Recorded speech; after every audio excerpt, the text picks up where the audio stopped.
नमस्कार विद्यार्थी मित्रांनो, आज पुण्याच्या ऑफिसमधनं जी माहिती मिळाली ती अत्यंत धक्कादायक आहे। ही माहिती ऐकल्याच्या नंतर मी तुम्हाला सांगतो, मग मी लाईव्ह घेतलं, परंतु त्या लाईव्ह मध्ये मी बाहेर गावी असल्या कारणामुळे तो काही आवाज व्यवस्थित आलेला नव्हता। डोकं म्हणजे संतापानं फुटून जावं अशी ती बातमी होती। बातमी अशी आहे की 11वी आणि 12वीच्या ज्या काही शिक्षकांची रिक्त पदं होती ती पवित्र पोर्टलला दिसणार नाही आहेत। आणि धक्कादायक बाब म्हणजे अशी की ज्या संस्थांनी 11वी 12वीची पदं काही अपलोड केलेली आहेत ती सुद्धा रिव्हर्ट म्हणजे पुन्हा एकदा परत येण्याच्या मार्गावरती आहे की काय, अशा प्रकारची परिस्थिती आहे। या संदर्भामध्ये जी काही माहिती आज मिळालेली आहे त्या माहितीच्या अनुषंगानं या व्हिडिओच्या माध्यमातून माहिती देण्याचा प्रयत्न करणार आहे। मी तुम्हाला अत्यंत प्रामाणिकपणाने सांगतो, काही लोकांनी, विशेषतः बॅच विकणाऱ्यांनी त्यांच्या स्वतःच्या स्वार्थापोटी विद्यार्थ्यांना हे शेवटच्या क्षणापर्यंत माहीतच होऊ दिलं नाही की 11वी 12वीच्या जागा त्या ठिकाणी येणार नाहीत। हे रोज शिक्षण विभागात जात होते, हे रोज माहिती काढत होते, हे रोज आयुक्त कार्यालयात जात होते, हे रोज उपायुक्त कार्यालयामध्ये जात होते। मग मला तुम्ही सांगा, यांना ही सुद्धा माहिती नसेल का की 11वी 12वीच्या जागा येणार नाहीत म्हणून? ही गोष्ट यांच्यापासून लपून राहिलेली असू शकते का?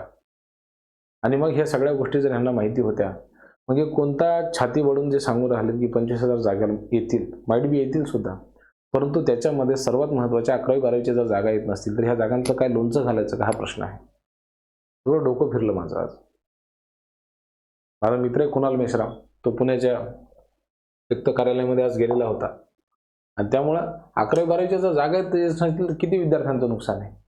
जे M.Com B.Ed विद्यार्थी झालेले आहेत त्यांनी तर हजार रुपये भरलेत नाही या टेट परीक्षेसाठी।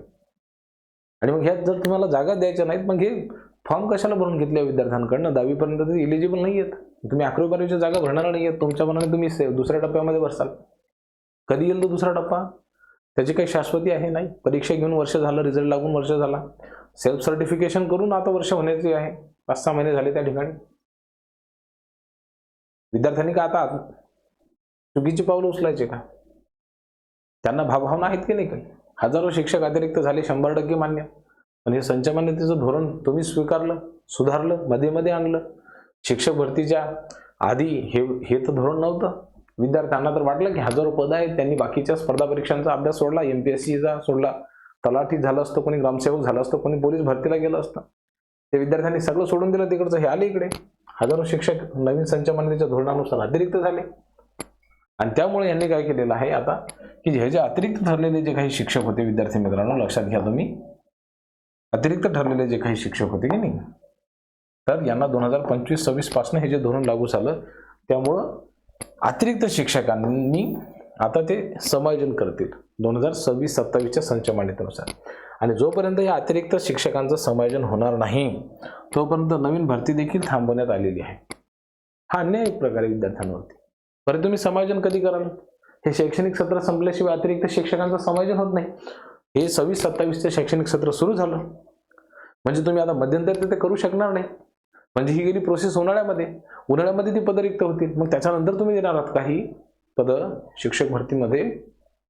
अरे काही लॉजिक आहे का नाही? काही ताळमेळ आहे की नाही? किमान 2025-26च्या संचमान्यतेनुसार जी पदं अतिरिक्त रिक्त होती ती तर द्या शिक्षक भरतीमध्ये।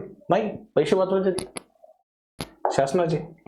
विद्यार्थ्यांचं किती नुकसान झालं तर चालेल, हजारो शिक्षक या ठिकाणी अतिरिक्त झालेत, मान्य 100%। मी हे मागे सुद्धा म्हटलं होतं की बाबांनो, हे जे अतिरिक्त शिक्षक झालेत यांचं आधी समायोजन होणार आहे तेव्हा जागा येतील। तर काही शिक्षक भरतीच्या स्वतःला मसीहा आणि स्वतःला देव समजणाऱ्या लोकांनी काय केलं की नाही म्हणले, समायोजनाची प्रक्रिया एका ठिकाणी सुरू राहील, दुसऱ्या बाजूने शिक्षक भरतीची प्रक्रिया सुरू राहील। अबे चोट्टे हो, तुम्हाला समजत नाही का साध्या साध्या गोष्टी? शिक्षकांचं समायोजन झाल्याशिवाय त्या ठिकाणी शिक्षक भरती होत नाही। आता ज्या विद्यार्थ्यांना 190 मार्क आहेत, 180 मार्क आहेत, 170 मार्क आहेत, त्या विद्यार्थ्याला आता खालच्या वर्गावरती शिकवण्याचं काम पडणार आहे। कोणी बोलायला तयार नाही याच्यावरती। एवढं म्हणतात, काय म्हणतात? हा व्हिडिओ मित्राला शेअर करा, हा व्हिडिओ आजीला शेअर करा, हा व्हिडिओ आजोबाला शेअर करा। आजोबाला बीपीचा त्रास आहे, आजीला दिसत नाही, आणि मित्र ITI पास नाही होऊन राहिला, त्यानं 10वीचा फॉर्म 4 वेळा भरलेला आहे, त्याला मी शिक्षक भरतीचा व्हिडिओ पाठवून करू काय? फालतूपणा सगळं। कुटुंबावर मानसिक ताण वाढणार आहे। हे विद्यार्थ्यांचं वय वाढून राहिलं याच्यामुळं। आर्थिक अडचणी येतात, स्पर्धा परीक्षेपासून दूर गेले विद्यार्थी, हे बँकिंग परीक्षेचा अभ्यास करून राहिले. ही परीक्षा म्हणजे बँकिंग परीक्षेचा टेट परीक्षा राहिला विषय बाजूला. आदर्श शिक्षक अतिरिक्त झाले 100% मान्य. परंतु ही प्रक्रिया पूर्ण होईपर्यंत ज्या विद्यार्थ्यांनी टेटची परीक्षा पास झालेल्या आहेत त्यांना वाटलं होतं ज्युनियर कॉलेज भेटेल, 60-70-80 हजार रुपये महिना सुरू होईल शिक्षण सेवक झाल्याच्या नंतर. त्यांच्यावरती तर धोकाच आहे ना एक प्रकारे. वय संपत चाललं, वय निघून चाललं त्यांच्या हातचं. तुम्ही म्हणसाल की बाबा ठीक आहे, नाही आम्ही ते नोटिफिकेशन काढलं होतं त्यावेळेस वय ग्राह्य धरू. आम्ही पण हे गेलो ना, याला वाटत होतं 140-45 मार्क मी ज्युनियर कॉलेजला लागेल आणि अख्ख्या गावाला पेढे वाटलेले आहेत. आता 11वी-12वीच्या जागाच येणार नाही आता. 9वी-10वीवरती त्याचा खोटा बसत नाही. छाती बळून काय करायचं त्या पोराने. मग म्हणतात हे लोक म्हणतात बॅच विकणारे म्हणतात तो गुरुजनवाल्याला काही काम नाही, आमचा व्हिडिओ पाहून आमची कंटेंट पाहून स्वतःचा कंटेंट बनवतो. अबे तुमच्या कंटेंटला जर कंटेंट म्हटलं तर कंटेंट स्वतःचं नाव कंटेंट बदलून टाकेल, दुसरं काहीतरी ठेवेल. निवड मी तुम्हाला सांगतो मूर्खपणा या लोकांनी लावलेला आहे. आले शिक्षण विभाग असो की कोणी पण असो, अशा पद्धतीने जर तुम्ही करत असाल, ह्या पात्र उमेदवारावरती अन्यायकारक असा हा निर्णय आहे. अनेक विद्यार्थी आहेत की घरावरती तुळशीपत्र सोडून कोणी कर्ज काढून सुद्धा शिक्षक भरतीची तयारी करत होतं. अनेक विद्यार्थ्यांनी रात्रभर जेवण नाही केलं टेटच्या परीक्षेच्या वेळेस. त्यांचा काय गुन्हा आहे, त्यांनी जर 6वी ते 8वीची टीईटी परीक्षा पास नसेल केली तर नाही व्हायचं त्यांना, 6वी ते 8वीला शिक्षकच व्हायचं नाही. मग तुम्ही त्यांच्यावरती अन्याय करणार आहात का? द्या ना 25-26ची जेवढी काही पद रिक्त असतील तेवढी द्या शिक्षक भरतीमध्ये. तुम्हाला काय शिक्षकांचा अतिरिक्त शिक्षकांचं करायचं ते करा. एकदा त्याही शिक्षकांच्या पोटावरती मारा. ज्यावेळेस कॉलेजला मान्यता दिली त्यावेळेला फक्त 30 विद्यार्थ्यांवरती यांनी काय केलं, कॉलेजला मान्यता दिली. आता तुम्ही म्हणून राहिले की एवढे विद्यार्थी पाहिजे तेवढे विद्यार्थी पाहिजे.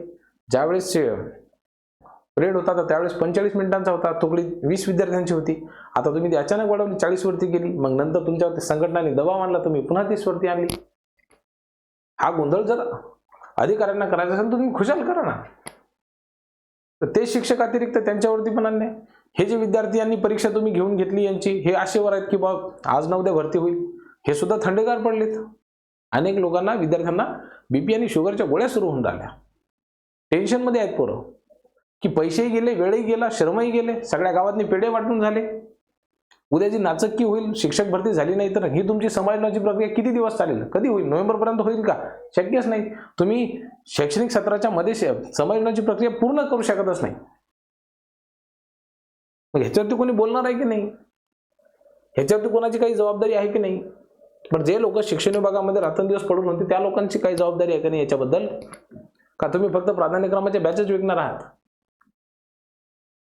तुम्ही म्हणसाल मग तुम्ही काय केलं, घरात बसून व्हिडिओ काढले का? तुम्ही काय मंगळावर जाऊन व्हिडिओ काढले का? मग चंद्रावर जाऊन व्हिडिओ काढले का तुम्ही? याच्यावरती बोललं पाहिजे, तारून बोललं पाहिजे. तुमच्या प्रतिक्रिया कमेंट बॉक्समध्ये कळवा. याच्या संदर्भामध्ये जे करता येईल आपण ते 100% करू. धन्यवाद.